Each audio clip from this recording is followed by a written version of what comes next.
Chers amis, bonsoir. Je suis très heureux d'accueillir à nouveau Éric Anseau, qui nous fait le plaisir de venir régulièrement nous présenter ses livres. Nous l'accueillons ce soir pour une histoire mondiale des impôts, ce qui est impressionnant. Il va nous présenter le sujet et s'il le veut bien, il répondra à nos questions. Merci Éric Anseau d'être avec nous, vous avez la parole. Alors, merci pour votre accueil, c'est toujours un vrai plaisir d'être parmi vous. Et ce que j'apprécie toujours, ce sont les questions qui sont toujours d'une pertinence incroyable.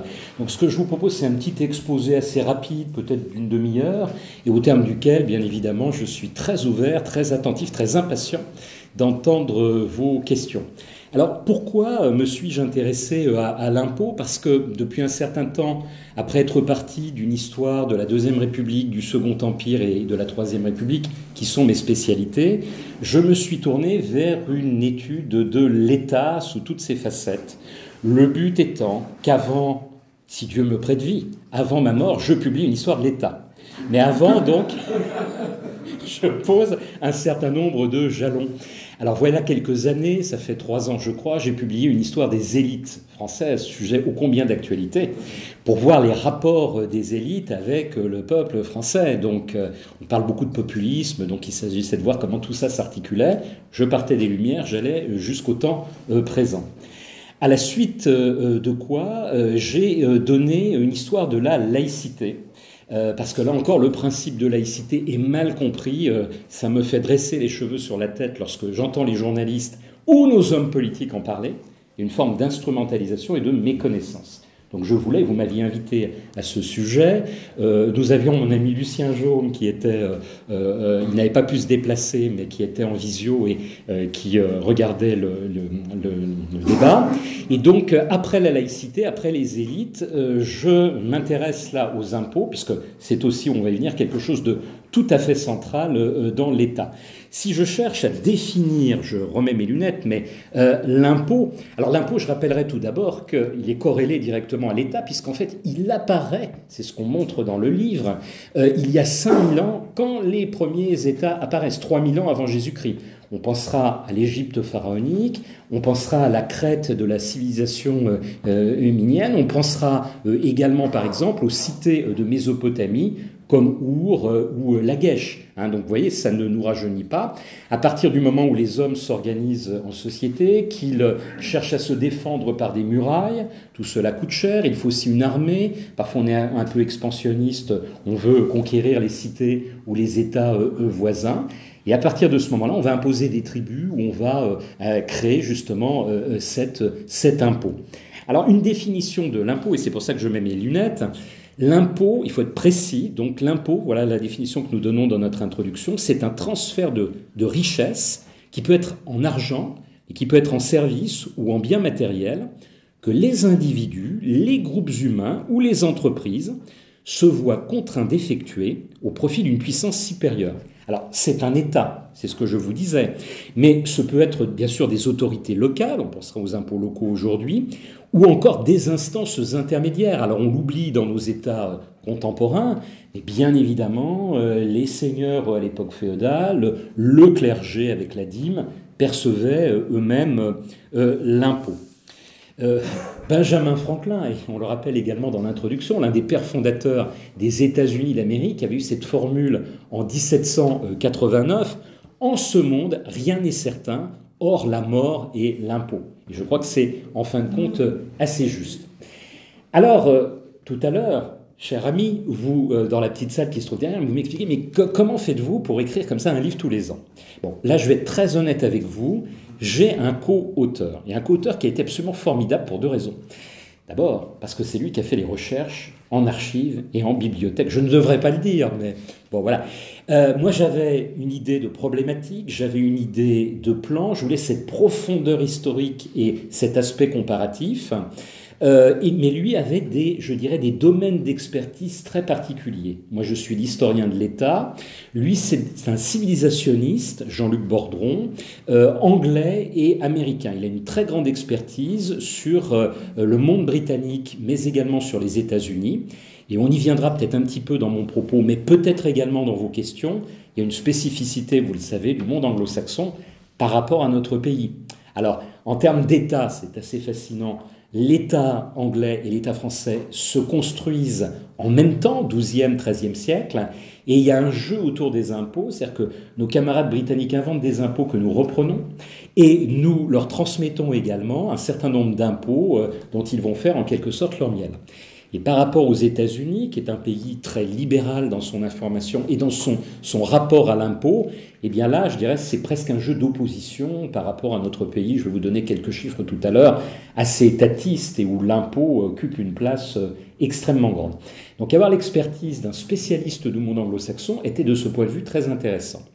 J'ajoute que mon collègue est un lexicologue, donc il a une science du lexique, et le chapitre sur les mots lui revient en très très grande partie. Et par ailleurs, c'est un spécialiste du cinéma. Il a par exemple fait la biographie de Mack Sennett, le grand réalisateur américain du début du XXe siècle. Et donc il a cette expertise sur le cinéma, sur le théâtre, sur la littérature que je n'ai pas. Et le chapitre sur les représentations qui termine le livre lui revient aussi en grande partie. Donc voilà en gros, si vous voulez, comment nous nous sommes répartis les choses. J'ajouterais que, contrairement au livre sur la laïcité, alors là, il y avait surabondance de livres sur la laïcité, j'en avais repéré plus de 2500 dans le catalogue de la Bibliothèque nationale de France. Pour le livre sur les élites et plus encore pour ce livre sur les impôts, vous avez une bibliographie qui est très réduite. C'est-à-dire que quand vous regardez, il y a beaucoup de manuels de fiscalité, mais par contre, des livres historiques sérieux sur les impôts, vous n'en avez pas. Dans notre bibliographie en fin d'ouvrage, je n'ai guère à citer que le livre de Gabriel Ardan de 1972. Gabriel Ardan était un inspecteur des finances. Il a proposé une très belle histoire des impôts en 1500 pages. Donc c'est déjà un petit peu indigeste, vous en conviendrez. 1972, ça fait quand même un demi-siècle. Il y a beaucoup de choses qui se sont passées depuis un demi-siècle. Et donc, il s'agissait, nous, de remettre ça un petit peu au goût du jour, je dirais, et puis de dire ce qui s'est passé au cours du dernier demi-siècle. Vous allez voir, les choses sont importantes. Alors, on a adopté dans ce livre un plan assez audacieux, qui peut, à la limite, je dirais, dérouter le lecteur. D'habitude, moi, en tant qu'historien, je suis très attaché au plan chronologique. Mais là, je me suis dit, si sur une histoire mondiale des impôts, comme vous allez le voir, il y a beaucoup de récurrences, on prend un plan chronologique, ça va être extrêmement récurrent, on va répéter les mêmes choses, ça n'ira pas. Donc l'idée a été de prendre un plan thématique, en fait, mais qui correspond, je dirais, dans les trois grands axes que je vais vous définir, à une forme de chronologie du rapport à l'impôt. C'est-à-dire qu'il y a une première partie sur le pouvoir, l'imposition, le contribuable. Nous définissons dans un premier chapitre qu'est-ce que l'impôt, qu'est-ce qu'un impôt direct, qu'est-ce qu'un impôt indirect, par exemple, pour être très très basique. Ce chapitre sur les mots dont je vous parlais tout à l'heure, le vocabulaire est très parlant. Le mot impôt vient du latin imponere, qui signifie faire peser un joug sur un bœuf. Ah, ça veut bien dire ce que ça veut dire, c'est, je crois, extrêmement parlant. Le fisc, par exemple, ça aussi, ça vient du latin. Fiscus, c'est une petite bourse dans laquelle on mettait à l'origine des grains de raisin ou des petites figues qui étaient une forme également de contribution. Et par dérivation, ça a donné le fisc. J'évoquerai tout à l'heure le contribuable. L'évolution de l'imposé au contribuable, c'est aussi, vous allez le voir, extrêmement significatif. Il n'y a pas de hasard. Dans cette première partie, on s'intéresse aussi au rouage de la machine de l'imposition, de la fiscalité, qui perçoit du sommet de l'État jusqu'à la base, le percepteur. Et puis enfin, dans un dernier chapitre, on s'intéresse aux différentes figures du contribuable. Et ce contribuable, bien évidemment, il varie selon les sociétés. Là encore, il y a des récurrences. On va contre des idées reçues. Et puis, il y a tous ceux qui échappent pour différentes raisons à l'impôt. Et en particulier, dans nos sociétés qui se veulent plus justes, ceux qui ont peu de revenus échappent à l'impôt. Par exemple, savez-vous que notre impôt sur le revenu, il n'y a que 44% des foyers fiscaux théoriques qui le paient. Ça veut dire que quand même 56% des foyers fiscaux potentiels ne paient absolument aucun impôt sur le revenu. Alors, dans une deuxième partie, nous proposons les domaines de l'imposition, avec un premier chapitre pour montrer que de la naissance à la mort, il n'est aucun moment de la vie qui n'échappent à l'imposition, ceci depuis l'Antiquité jusqu'au temps présent. Un autre chapitre sur l'identité, l'appartenance et le statut social, car bien évidemment là les choses varient beaucoup, on pourra évoquer tout à l'heure les impôts sur la religion. Alors, il y en a eu de par le passé, mais en France, nous sommes dans un pays qui a séparé les églises et l'État, mais vous avez dans d'autres pays très proches du nôtre, l'Italie ou l'Allemagne, des impôts qui sont prélevés par l'État pour le compte des religions.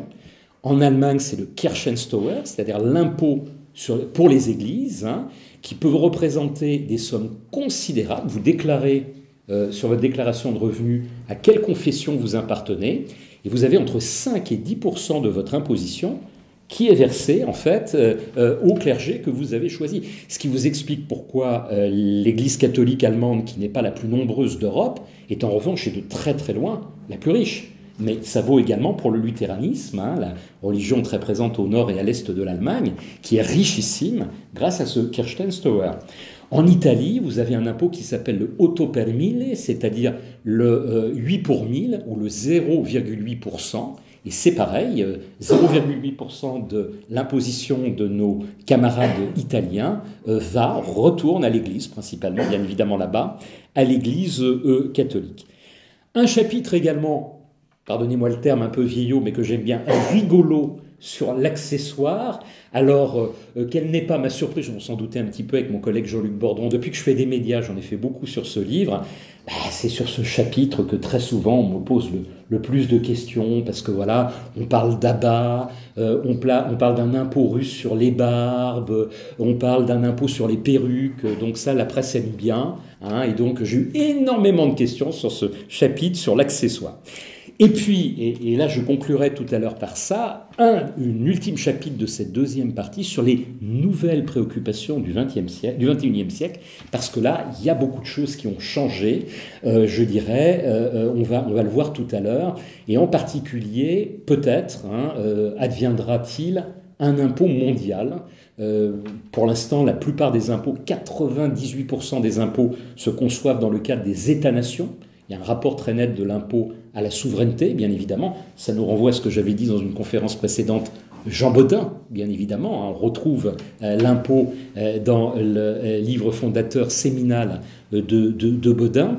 Mais dans le cadre de la mondialisation, eh bien, l'impôt peut aussi, les taxations, on l'abordera, dépasser les frontières. Et puis nous avons une dernière partie sur les perceptions, sur les réactions, sur les représentations de l'impôt, avec un chapitre 9 un petit peu incontournable sur le consentement à l'impôt, le consentement qui apparaît au XVIIe et au XVIIIe siècle, justement dans les deux pays anglo-saxons que j'évoquais tout à l'heure, l'Angleterre avec la Glorieuse Révolution de 1688-1689. L'une des conséquences de cette glorieuse révolution, c'est que le nouveau roi Guillaume d'Orange doit accepter, pour monter sur le trône, qu'un parlement annuellement décide le vote de l'impôt et également, justement, le budget. Donc ça, c'est très très intéressant, ça se joue à ce moment-là. Et les Américains, qui sont des colons britanniques, eh bien, vont renvoyer la balle, si j'ose dire, à la métropole, en disant vous avez fait ça chez vous, on veut la même chose chez nous.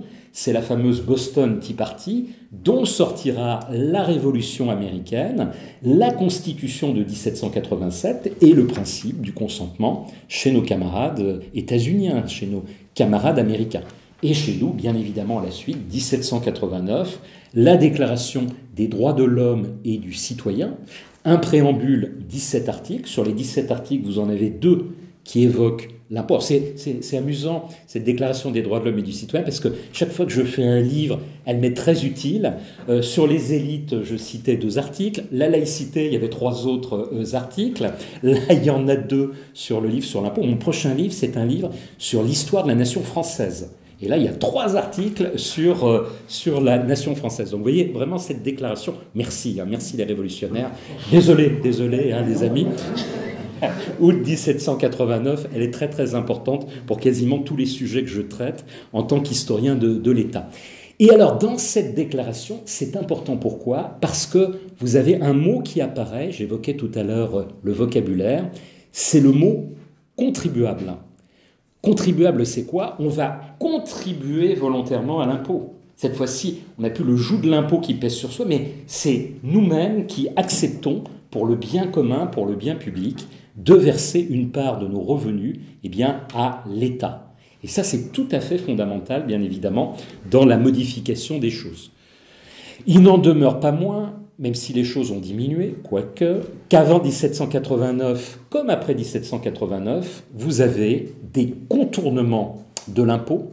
Alors, dans l'Ancien Régime, on pense bien évidemment aux fauçonniers par rapport à la fameuse gabelle, l'impôt du sel, qui était l'impôt le plus honni dans la société de l'Ancien Régime.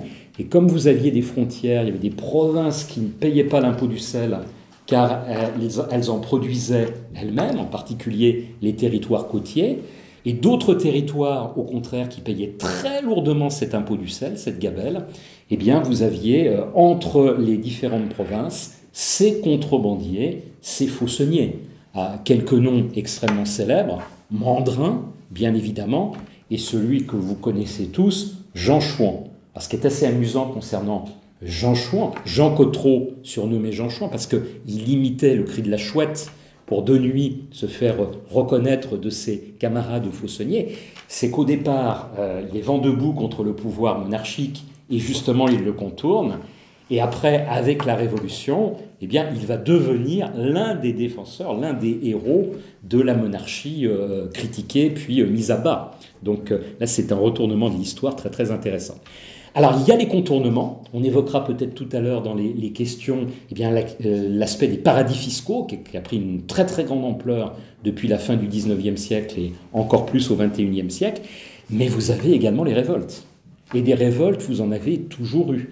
Vous en avez vu dans l'Antiquité, à l'époque médiévale. Imaginez-vous par exemple qu'à la fin de l'époque médiévale et à la jointure de l'époque moderne, certaines des révoltes, en particulier les révoltes des paysans en Allemagne, ont fait plus de 100 000 morts. C'est-à-dire que là, le roi n'hésitait pas à réprimer très très violemment ceux qui se révoltaient parce qu'ils refusaient l'impôt royal. Et puis, c'est malgré le consentement, ces révoltes, elles se sont poursuivies au XIXe siècle. Au XXe siècle, nous commémorons, je ne dis pas nous célébrons, nous commémorons cette année le soulèvement de Poujade contre l'impôt et les polyvalents, les fameux polyvalents. Tout ça a donné naissance, dans son acception moderne, au populisme, dans la campagne législative de 1956, l'arrivée sur les bancs de l'Assemblée d'un jeune député qui s'appelle Jean-Marie Le Pen, dans les rangs de Poujade, et puis des révoltes contre l'impôt, mais nous en avons des dizaines depuis le début du XXIe siècle. Pensez au mouvement des pigeons, pensez bien évidemment aux bonnets rouges bretons, qui font, alors ça c'est contre l'écotaxe, mais qui font référence à la révolte sous Louis XIV de nos compatriotes bretons contre le papier timbré, qu'avait mis en place Louis XIV et son contrôleur général des finances au moment de la guerre de Hollande, dans les années 1670, et puis encore plus près de nous, bien évidemment, le mouvement des Gilets jaunes, puisque le mouvement des Gilets jaunes, c'est aussi les taxations qui pèsent sur le carburant, qui est à l'origine, c'est pas la seule cause, bien sûr, attention, parce que je dis, mais c'est l'une des causes, bien évidemment, de ce mouvement. Enfin, ce dernier chapitre sur les représentations, alors je ne vais pas vous énumérer le catalogue des pièces de théâtre, des livres, des films qui ont trait à l'impôt. Deux noms peut-être simplement Dîner de cons. Le Dîner de cons, c'est bien évidemment, il y a le fameux polyvalent joué par Daniel Prévost, tout ça est très drôle. Et puis, il est repassé à la télé. Et cette semaine, 15 fois déjà, La folie des grandeurs, le fameux Don Salluste. Eh bien, ça aussi, l'impôt est au cœur de ce livre. Alors, peut-être simplement quelques mots pour vous rappeler que, Cocorico, la France est l'un des pays les plus inventifs et les plus prolifiques en matière fiscale. Il y a une formule très célèbre de notre Georges Clémenceau national qui disait « La France est un pays très fertile et magnifique. On y plante des fonctionnaires et on y récolte des impôts. » Il n'avait pas totalement tort. Nous avons, avec mon camarade, celui qui a fait le travail, inventorié 480 taxes et impôts dans notre pays aujourd'hui. C'est le record du monde. Aucun pays ne nous arrive même à la cheville. Mais j'ajouterais que dans l'OCDE, en termes de pourcentage du produit intérieur brut, nous sommes aussi, autre cocorico, les quasi-recordmen du monde, puisqu'il n'y a guère que le Danemark qui nous bat. On est, selon les années, entre 44% et 47% du produit intérieur brut en prélèvement d'État. C'est absolument considérable. Et là, j'ai un chiffre à vous donner, puisque j'ai recherché chez mes camarades historiens de l'économie la progression. Elle est phénoménale. On critique, alors là je vais vous faire plaisir, on critique l'Ancien Régime. On voit, vous le savez, cette gravure où il y a un pauvre paysan qui porte à la fois un noble et un membre du clergé. Ils sont très lourds, les impôts dans l'Ancien Régime.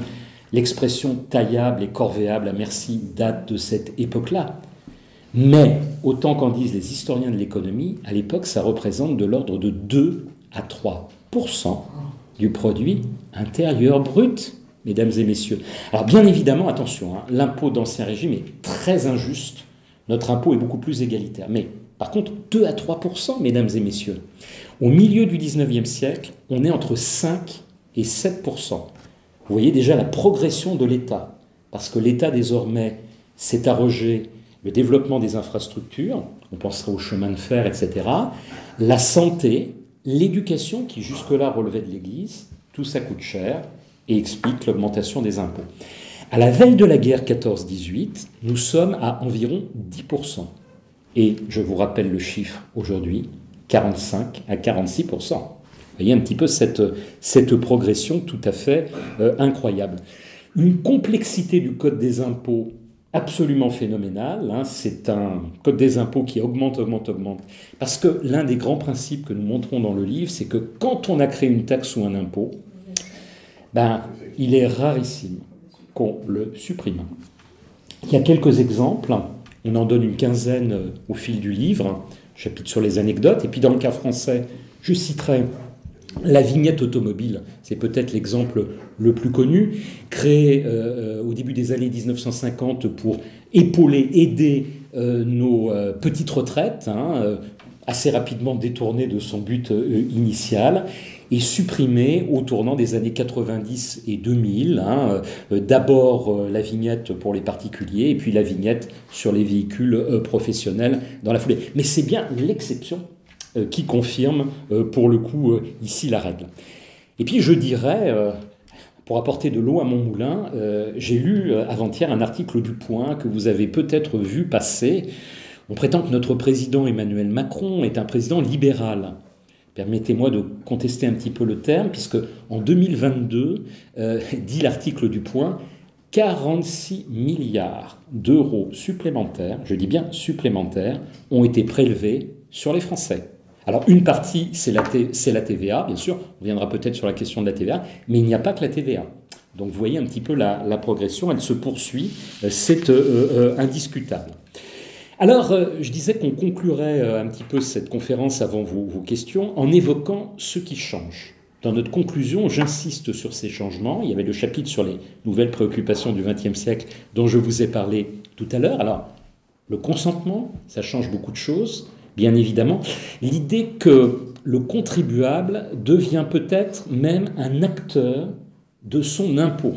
Bientôt, il va y avoir peut-être une coproduction de l'impôt. Vous avez vu que notre président, sans doute pour essayer d'atténuer la colère populaire, va consulter les Français sur les impôts.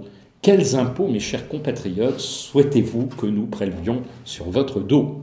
C'est un peu l'idée. Je suis un petit peu sceptique, personnellement. Il faut savoir que depuis le début du XXIe siècle, vous avez également un médiateur du ministère de l'économie et des finances en charge des impôts. Donc ça aussi, c'est quand même très très significatif, me semble-t-il, de notre époque. Le deuxième élément de la modernité, c'est que depuis le milieu du XXe siècle, et particulièrement la crise de 1929, qui a été une crise mondiale, un certain nombre d'économistes, dont un économiste suédois qui a obtenu 30 ans plus tard l'équivalent du prix Nobel en économie, qui s'appelle Gunnar Myrdal, a montré que l'impôt pouvait être un régulateur des cycles économiques. En d'autres termes, quand la machine économique, on juge qu'elle va trop vite, elle s'emballe, on prélèvera plus d'impôts, Et inversement, quand on veut la relancer, eh bien, on prélèvera moins d'impôts. C'est, je simplifie bien évidemment, mais ce principe de l'impôt, de la fiscalité régulatrice de l'activité économique. Troisième chose qui est apparue au XXe siècle, le principe de redistribution. Alors, il a toujours existé, mais il a pris une grande ampleur au tournant de la Deuxième Guerre mondiale. Et là encore, il y a une similitude très nette entre l'Angleterre, les États-Unis et la France, puisque ces trois pays sont pionniers en la matière. C'est ce que les anglo-saxons appellent le welfare state. C'est le rapport Beveridge en Angleterre. Et chez nous, ça va être avec le général de Gaulle et le gouvernement provisoire de la République française, la mise en place, à cogestion avec les communistes après, de la sécurité sociale. Hein. Tout ça, c'est le principe, bien évidemment, de la redistribution, qui a pris une grande ampleur après le général de Gaulle, hein, dans les années 70-80, parce que ça demeurait sous de Gaulle assez, je dirais, modeste, et puis sous Giscard, on le sait, après sous Mitterrand, on a franchi des seuils supplémentaires, on a cessé d'aller au-delà. Et puis quelque chose d'encore plus moderne ou contemporain, c'est le but moral. Et nous insistons beaucoup là-dessus dans notre livre de l'impôt, c'est-à-dire que désormais, la santé joue un grand rôle et bien évidemment, préoccupation actuelle, l'environnement. Donc, on va taxer pour le bien de l'environnement. On va également taxer, c'est un autre exemple que nous donnons et que nous développons beaucoup dans le livre, le tabagisme. Et là, l'État est un petit peu ambigu. Bien évidemment, il prélève des taxes sur les paquets de cigarettes, mais il voit que tout ça coûte très très cher après en termes de cancer. Et donc, parfois, on va déplacer le curseur. Aujourd'hui, on est plutôt dans l'idée de le déplacer vers la santé, donc de surtaxer véritablement ceux qui consomment du tabac. Et je dirais, et je vais conclure avec ça, qu'en fait, un bon gouvernant, un homme d'État, est celui qui sait prélever beaucoup d'impôts, mais jusqu'à un seuil de tolérance des populations. Ce seuil de tolérance, c'est d'éviter justement la révolte. Et parfois, on est très tangentiel. Il faut y arriver parce que, loin de moi l'idée d'être un libertarien et de dire qu'il ne faut pas d'impôts, on donne des exemples assez fascinants dans le livre. Je vais peut-être vous en livrer un à l'instant là pour finir. Et puis, bien évidemment, il y a tout État. Et alors là, c'est ce que je vous disais, 45-50% de prélèvement, on arrive là, c'est limite, à la limite, je dirais, ça peut être confiscatoire. Donc là, il faut faire attention. Alors l'exemple qu'on donne est assez fascinant. C'est l'exemple des libertariens américains dans un État qui s'appelle le New Hampshire et qui a pour devise, ils ont repris ça de nos révolutionnaires français, vivre libre ou mourir.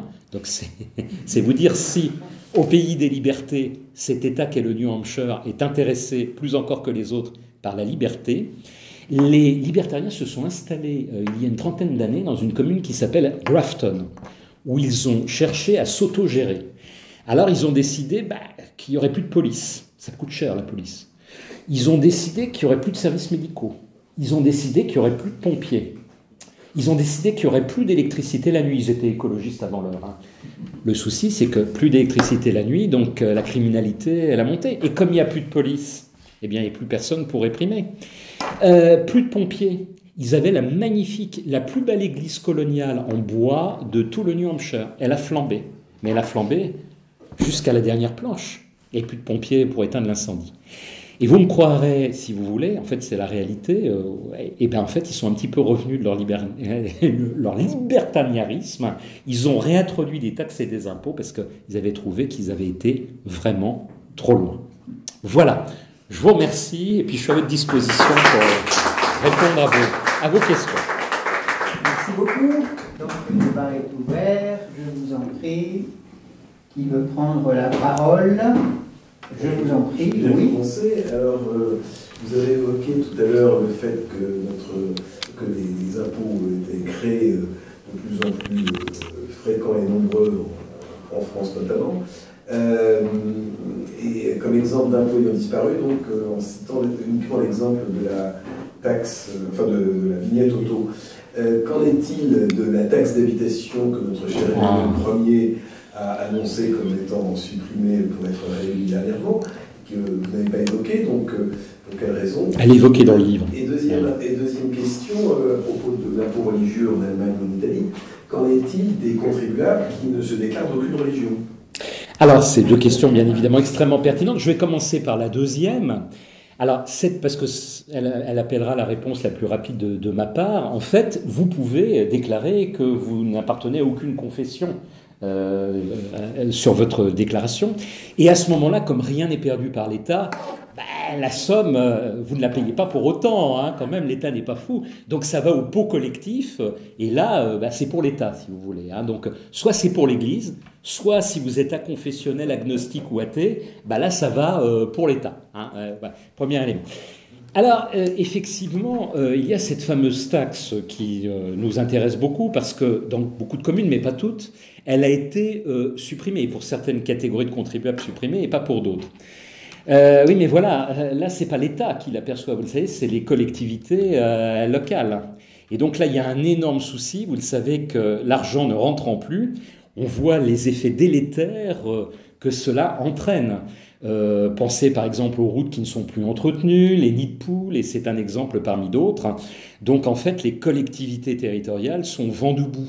Pour en avoir discuté avec certains maires, je connais David Lisnard qui préside l'association des maires de France, je n'en ai pas discuté avec lui, mais ça serait, je pense, très intéressant. Pourquoi ça serait intéressant? Parce que, lui, vous le savez, très libéral et plutôt attaché à moins d'impôts. Mais par contre, je pense que, j'espère ne pas trop m'avancer parce que je suis filmé, il pourrait réagir, mais je pense que sur cette question, lui-même, il ne peut pas aller à l'encontre des autres maires.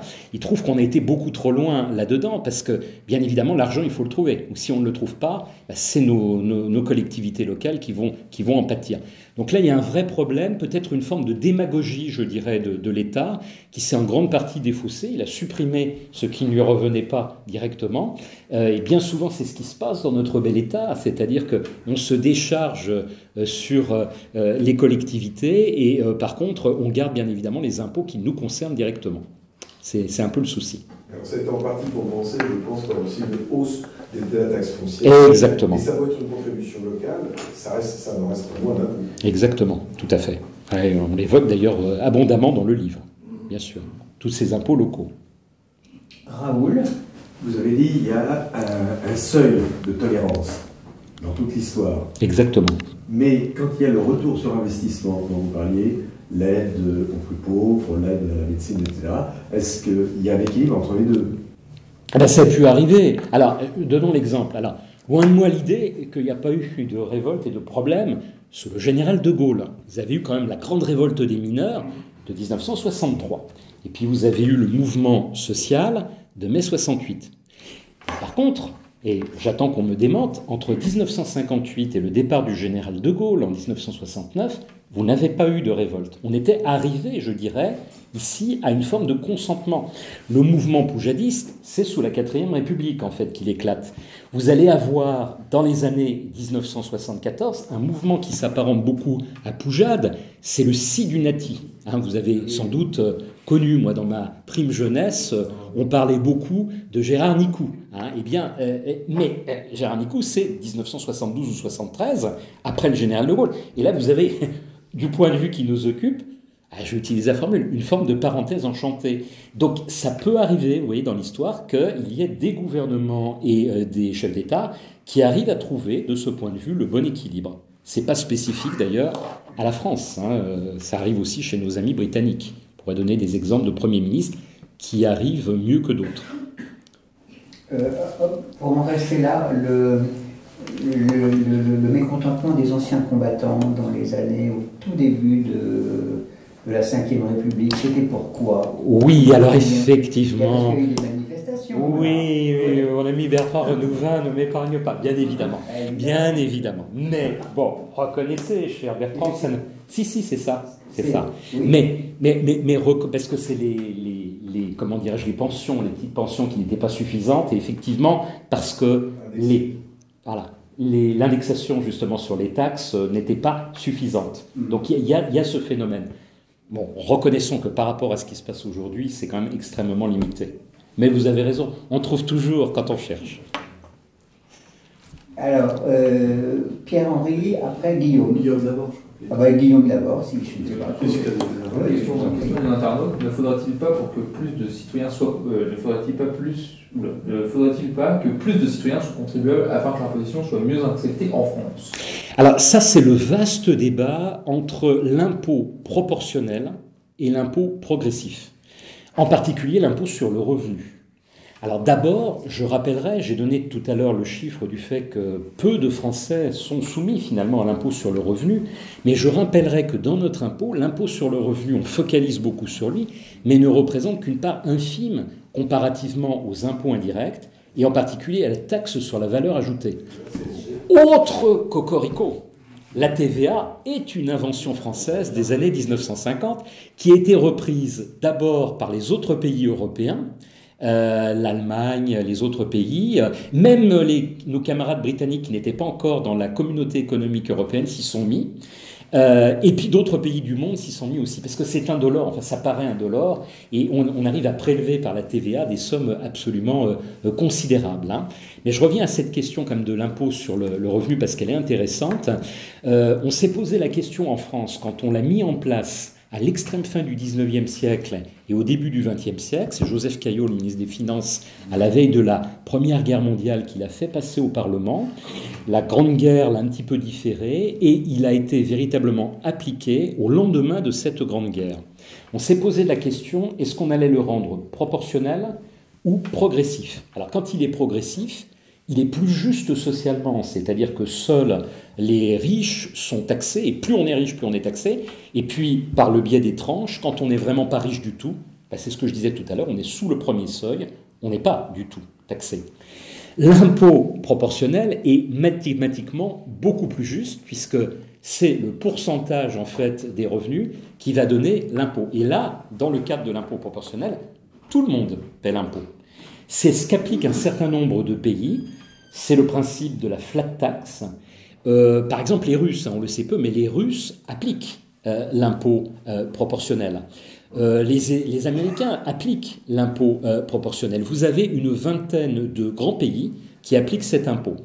Alors, dans le programme politique d'un certain nombre de figure l'impôt proportionnel. Je pense par exemple, il y avait, comment s'appelle-t-il, Mariton, hein, le candidat Les Républicains, à un moment donné, il envisageait de se présenter à l'élection présidentielle, et la pierre angulaire de son programme, c'était la mise en place en France de la flat tax.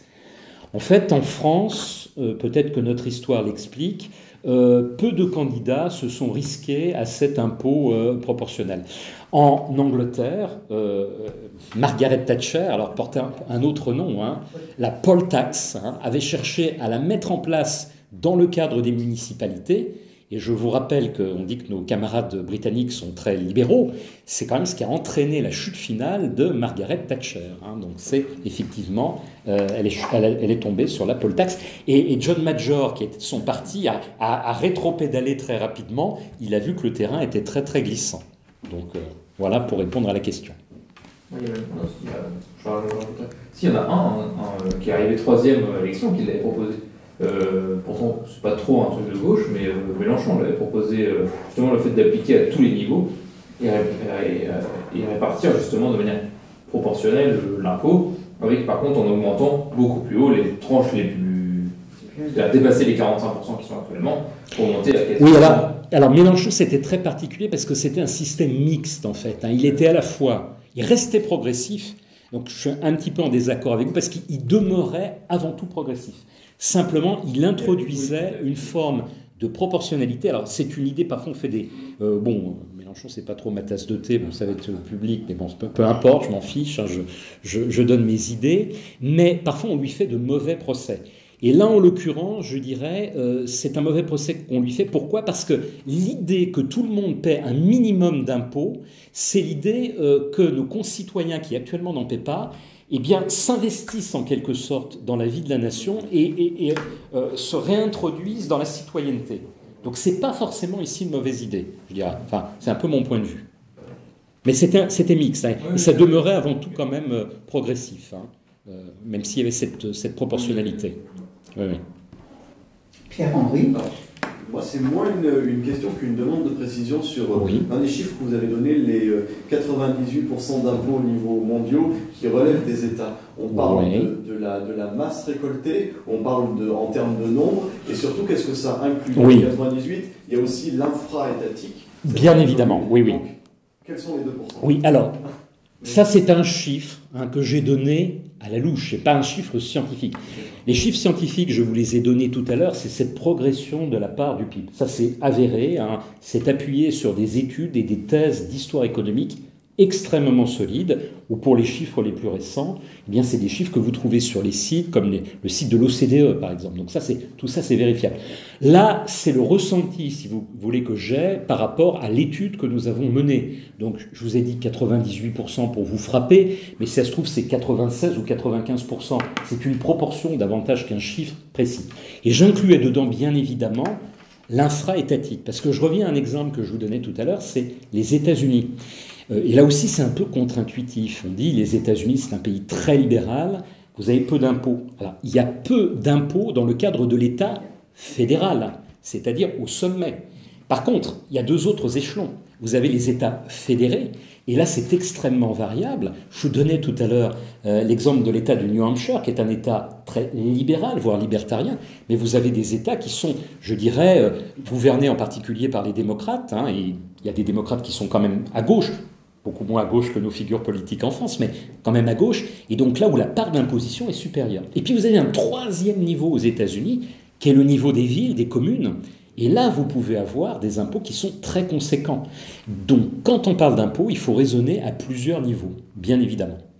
Et ce que j'évoquais en termes d'impôts mondiaux, eh bien, ça me ramène à ce que je disais dans la conclusion, c'est-à-dire l'environnement, parce que c'est la véritable préoccupation, et c'est là où on est en train de raisonner au niveau des organisations supraétatiques et des organisations mondiales pour essayer de faire passer des taxes. Alors il y a une taxe très très intéressante qu'on évoque dans notre livre, c'est la taxe pollueur-payeur. Ça a été imaginé par un économiste anglais qui s'appelle Arthur Pigou dans les années 1920. Au début, il a été pris un peu pour un fou. Et puis, en 1952, vous avez eu à Londres un épisode absolument terrible de brouillard lié au gaz carbonique. Et vous avez plusieurs milliers de Londoniens, on l'oublie un peu rapidement, qui sont morts. Mon collègue de la Sorbonne, Charles-François Matisse, a consacré un livre à la civilisation du charbon, où dans un chapitre, il rappelle cet épisode absolument traumatique pour la société britannique. Et à la suite de cela, eh bien, on a exhumé le projet de Pigou et le Parlement de Westminster a légiféré pollueur-payeur sur le charbon. Et ce modèle a été repris. Beaucoup de pays de l'OCDE, dans les années 60 et 70, s'y sont mis.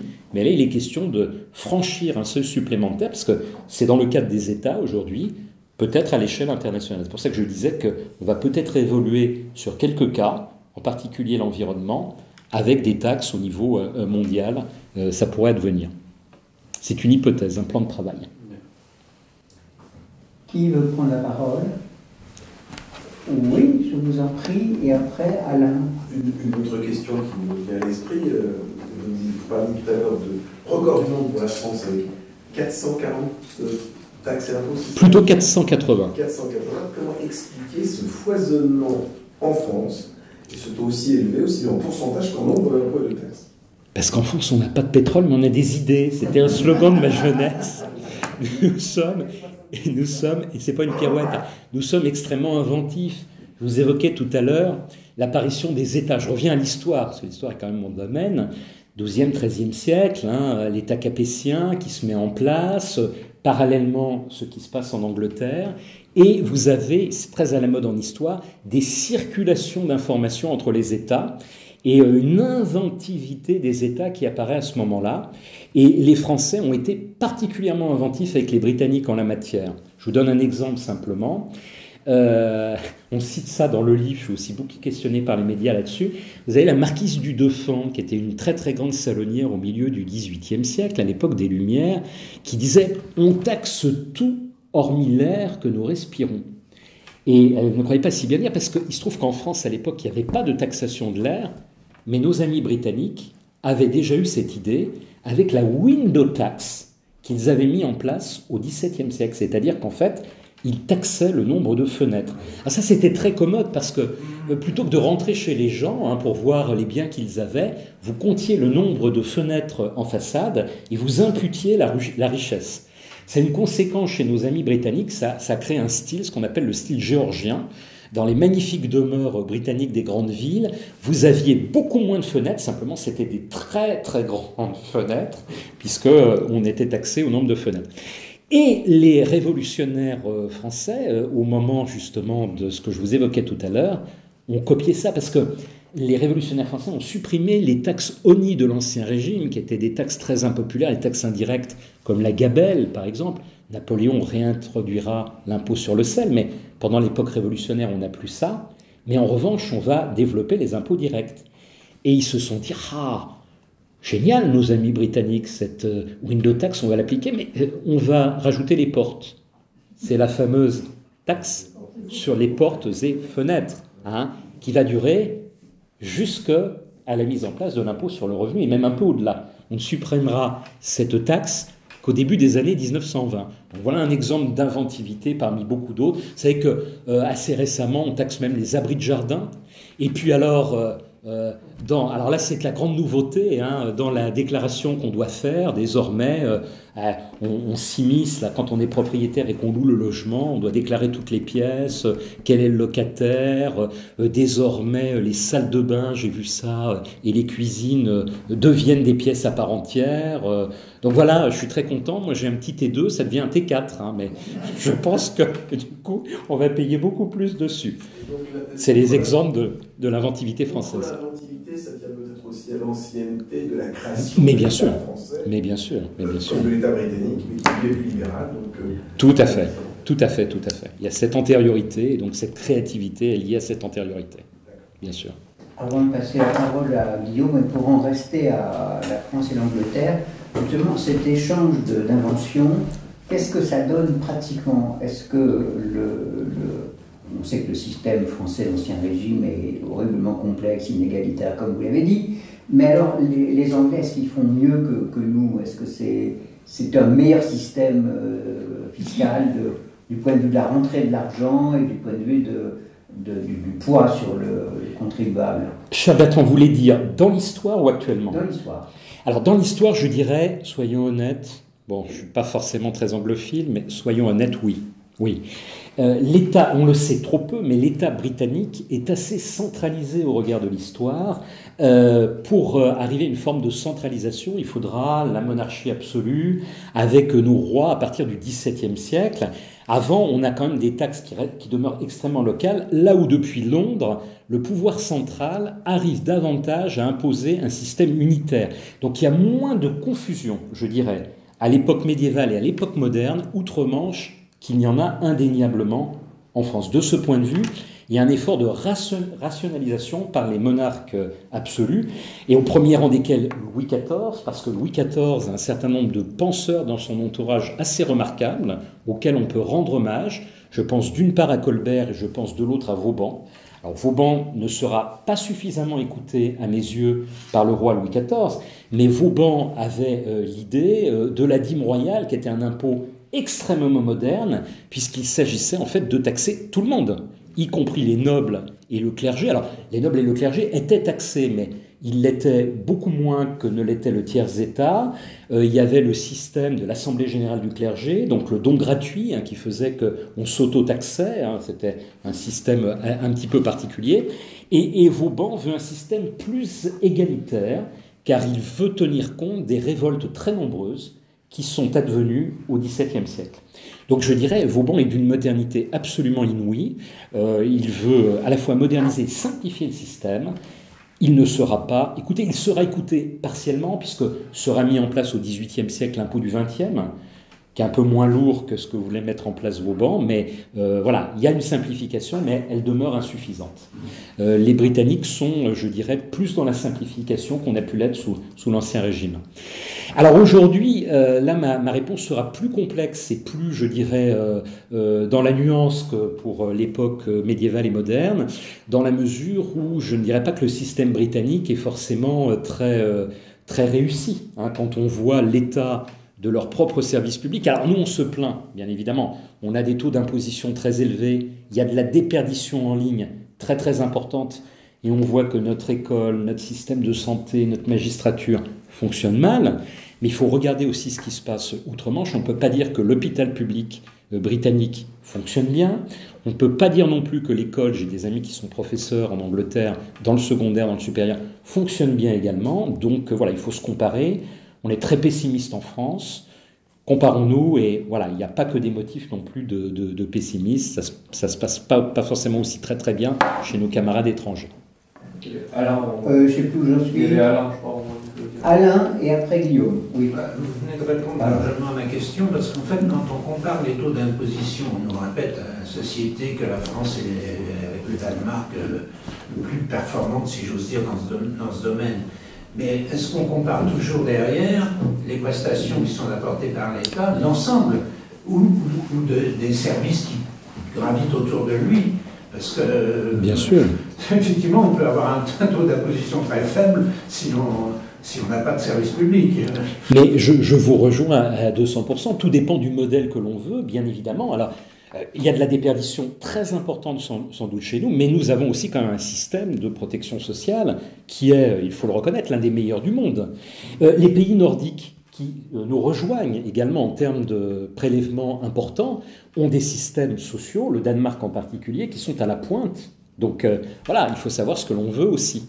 Il est clair que quand il y a beaucoup d'impôts, c'est parce qu'il y a un retour également qui est attendu et qui souvent est réel, qui est conséquent. Nous sommes bien d'accord.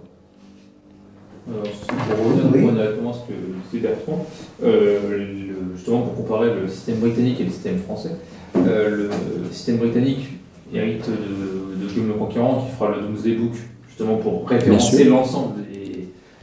Est-ce que justement, il ne s'est pas passé la même chose en France, sous l'Ancien Régime, potentiellement, ou même plus tôt? On pourrait penser à Philippe le Bel ou même à Charles V qui ont effectivement tenté d'harmoniser l'État. Est-ce qu'il y a eu un équivalent, une tentative d'équivalent du Domesday Book à la française? Non, alors justement, c'est la particularité, ça rejoint un petit peu ce que je disais. Ce qui s'est produit en fait en Angleterre ne s'est pas produit en fait à l'équivalent en France du fait de nos provinces, de nos particularismes. Il y a les pays de généralité, bon ça c'est à partir du XVIIe siècle, et les pays d'État. Nous avons quand même une France monarchique qui est plurielle, qui est extrêmement diverse, et il n'y a pas un système qui s'impose à la totalité du territoire. C'est ce qui est très particulier par rapport justement à nos amis anglais. Alors là, je quitte un petit peu le système du Domesday Book, mais pas totalement quand même. Pensez par exemple au cadastre. Il faudra attendre le 19e siècle, il faudra attendre Napoléon Bonaparte pour voir le système cadastral à l'échelle bien évidemment de l'État, parce que vous aviez à une échelle infra les systèmes cadastraux qui existaient, pour le voir se mettre en place. Et d'ailleurs, il sera extrêmement long dans sa mise en place en France, puisque ça va prendre plusieurs décennies, à tel point que quand il sera achevé, le cadastre, il sera déjà en très très grande partie périmé. Mais bon, voilà. Donc il y a un retard, là, un décalage par rapport ici à la monarchie britannique, c'est indéniable. Mais c'est lié encore une fois au système français qui est différent du système britannique. C'est pas forcément uniquement un problème de modernité, là. C'est une manière de gérer, je dirais, la collectivité locale qui est différente. Oui, monsieur ?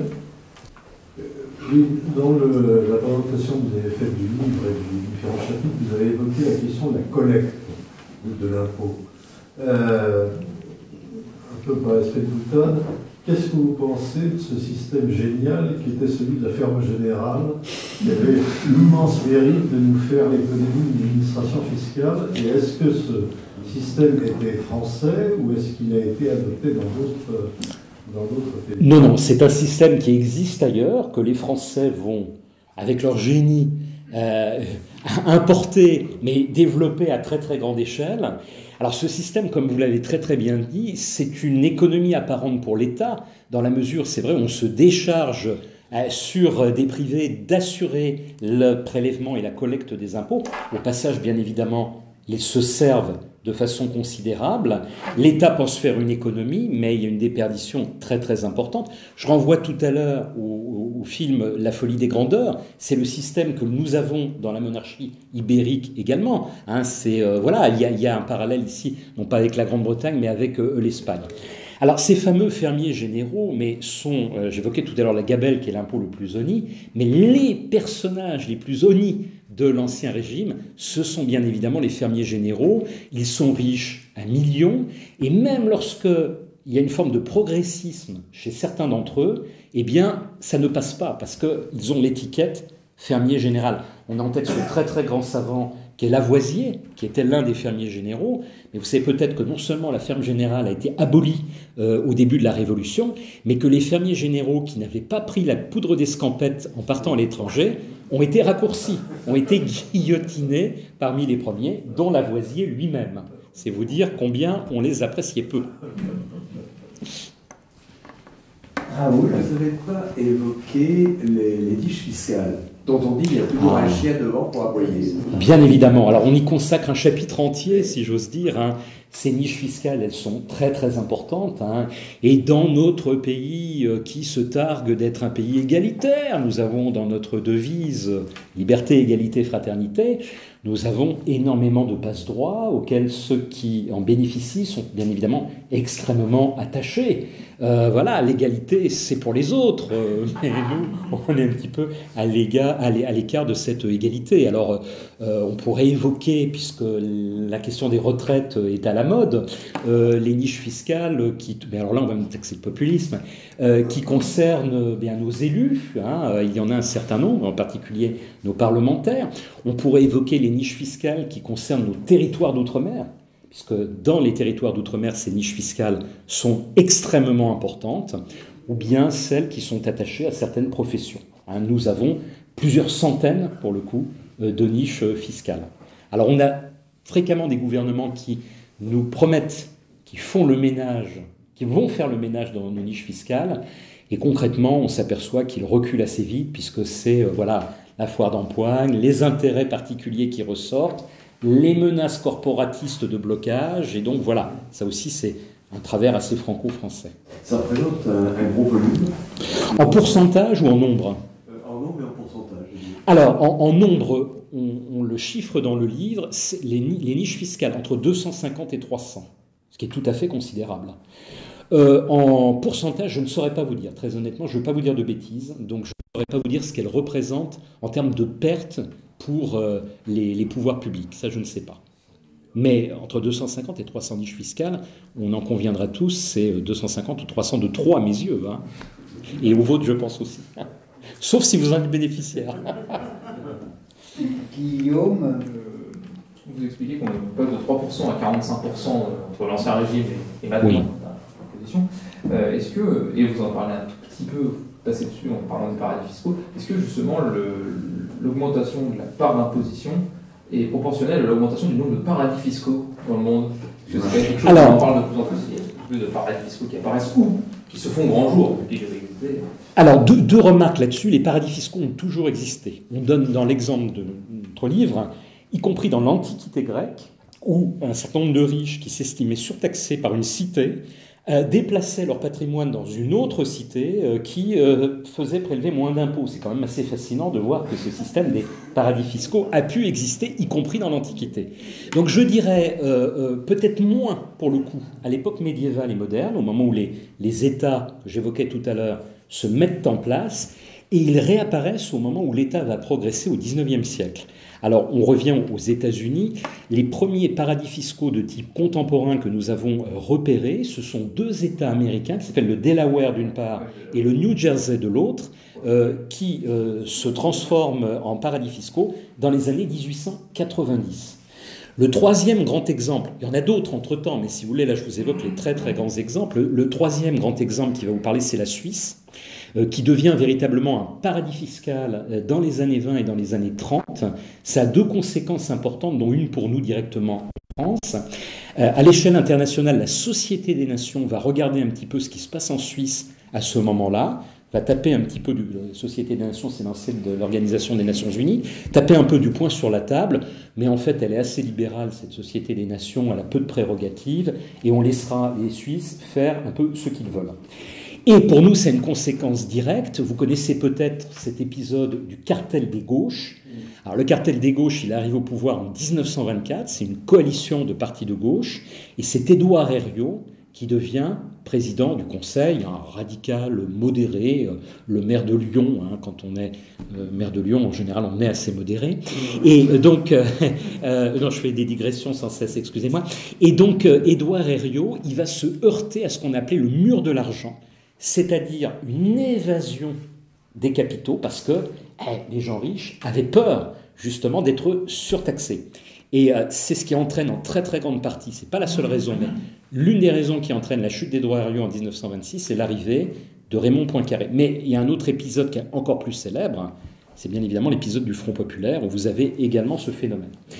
Et puis alors, dans le cadre de la mondialisation, alors là, vous avez une explosion littérale des paradis fiscaux, les îles Caïmans, Panama, etc. Nous avons même nos propres paradis fiscaux dans l'Union européenne, le Luxembourg, l'Irlande, les Pays-Bas.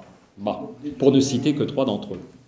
Même au sein de pays, puisque l'île de Man, qui est un ressortissant tout à fait. au sein des îles britanniques, est en interne. Enfin, oui, tout à fait. Mais les îles britanniques ne font plus partie de l'Union européenne. Mais oui, mais au sein d'un État. Tout à fait, vous avez raison. Tout à fait. Alors, monsieur, oui, je vous en prie. Alors, peut-être une question un peu polémique pour animer la soirée. Donc, vous parliez tout à l'heure de déperdition fiscale liée à l'importance de l'État-providence après la Seconde Guerre mondiale. Cette déperdition fiscale peut attirer, enfin cette État-providence, excusez-moi, peut évidemment attirer pas mal de personnes en Europe qui sont évidemment intéressées par les diverses allocations qui peuvent en résulter, et ça entraîne des flux migratoires de plus en plus incontrôlés. Le Danemark a récemment fait le choix, avec un gouvernement social-démocrate, de préserver cet État-providence en votant des lois extrêmement restrictives sur l'immigration qui sont actuellement appliquées, qui font drastiquement baisser l'immigration depuis quelques mois au Danemark, voire depuis quelques années. Est-ce que ce phénomène peut être également servir pourrait inspirer la France, puisque nos dépenses sont effectivement en train de complètement déraper dans tous les sens et à tous les niveaux. Alors, je rebondis sur la fin. Oui, nos dépenses dérapent. Alors maintenant, l'historien, c'est la formule que je sors toujours pour me, je dirais, sortir de ce piège. L'historien n'est pas un confident de la Providence. Et, cher Jérôme, je ne peux pas dire ce qu'il adviendra à l'avenir. Les Français sont libres, nous sommes dans une démocratie et certains partis proposent effectivement d'adopter, alors plutôt dans notre pays, à la droite de l'échiquier politique, là où vous avez entièrement raison, au Danemark, c'est plutôt le centre-gauche qui a mené cette politique. Et de ce point de vue, c'est très très intéressant. Mais je ne peux pas savoir ce qu'il adviendra à la suite, bien évidemment. Je reste très très prudent. Vous ne m'aurez pas là-dessus. Oui. Juste une question, je dirais, sur le nombre des impôts. C'est vrai, on en a beaucoup. Oui. Ils sont très complexes, ouais. Donc de plus en plus difficiles à gérer. Et donc, je dirais, ça ne peut générer que de l'évaporation. Quelle est l'utilité pour un État qui est quand même fiscalement très développé et très pointu de rentrer dans ce système qui génère automatiquement de la déperdition et de l'évaporation? J'ai du mal à comprendre l'utilité. Alors, vous avez entièrement raison, mais là je ne crois pas malheureusement que c'est l'utilité qui est mise en place, c'est le fait que nous n'arrivons pas, on a quand même un État hypertrophié, et nous n'arrivons pas, je dirais, à rationaliser les choses. Parmi les réformes tout à fait fondamentales, ça serait justement de regarder, de tout mettre à plat, de procéder dans la concertation pour voir, parce que vous avez, on évoquait tout à l'heure les niches fiscales, mais très concrètement, il y en a qui se supprimeraient très facilement parce que ça représente 0,0001% de la population et à la limite, je dirais, ça serait très populaire de les supprimer en se servant presque, j'utilise le terme de bouc émissaire, et ça permettrait d'aller un petit peu plus loin. Et on ne le fait pas peut-être parce qu'il y a une forme, je dirais, d'obésité de l'État. On a franchi un tel seuil, je dirais, technocratique, qu'on n'arrive pas à faire preuve de pragmatisme. Moi, je suis frappé par ça. le bon sens, on pourrait faire passer des réformes et on n'arrive même plus à les faire passer parce que justement, il y a cette complexification. J'évoquais tout à l'heure le code des impôts, mais le code des impôts, c'est absolument fascinant. Vous questionnez des fiscalistes, mais très très pointus, ils ne connaissent pas le code des impôts. C'est vraiment un marais, mais absolument sans nom. Donc là, il s'agirait, à mon avis, c'est l'une des priorités à faire. C'est aussi un petit peu pour ça qu'on a voulu faire ce livre, pour essayer de faire réagir les gens, en disant oui, il y a des récurrences, mais il y a aussi une pente qu'on est en train de prendre très très dangereuse. Il faut essayer de retrouver un peu la raison.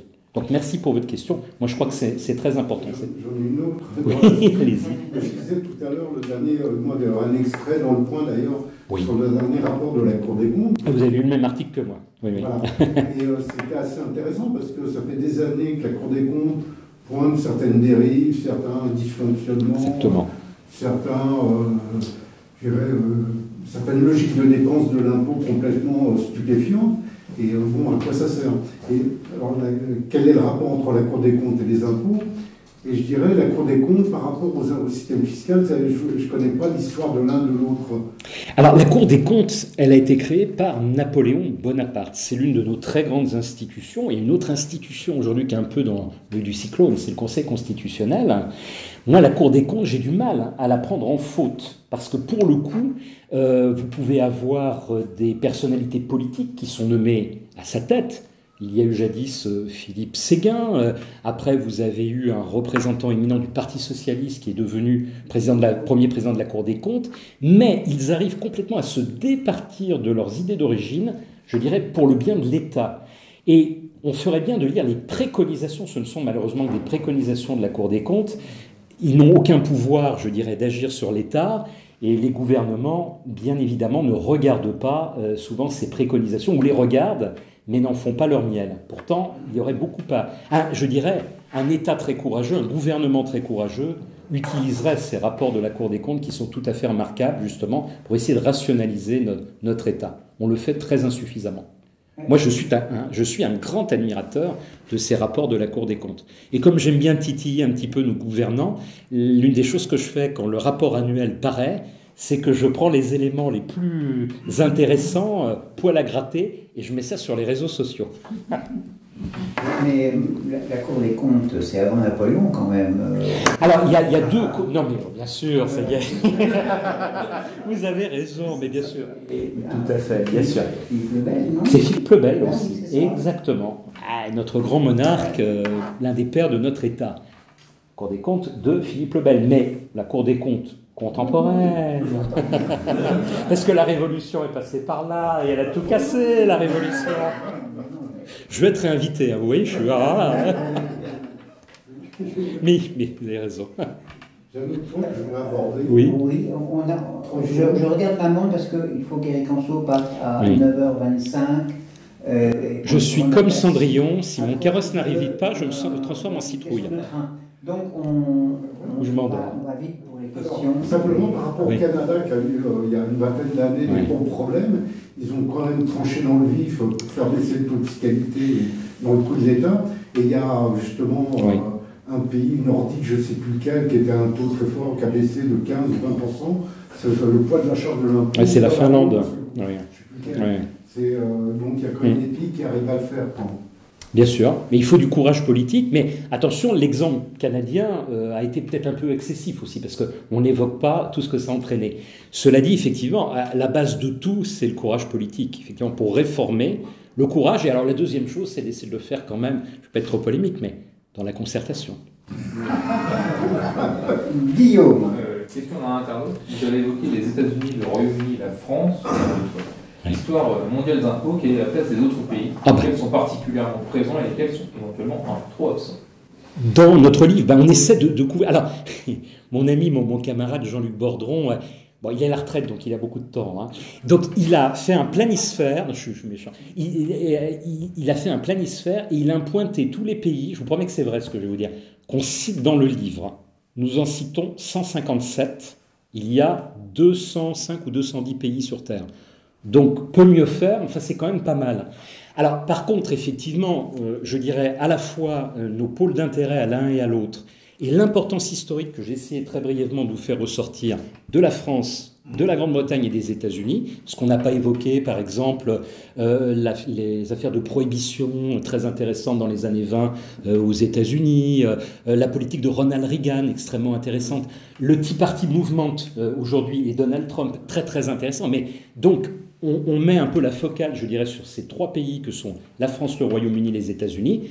Mais nous évoquons énormément d'autres pays. On évoque la Chine, on évoque l'Inde, on évoque même des pays d'Afrique noire, on évoque la République d'Afrique du Sud, on se balade également en Amérique latine, on se balade en Nouvelle-Zélande, en Papouasie-Nouvelle-Guinée. Voilà, j'essaie de vous faire acheter le livre. Merci Eric. Merci à vous. Au voyage, en remerciant beaucoup notre invité et en attendant son histoire de la nation française. À très bientôt, Eric. Merci à vous. Merci.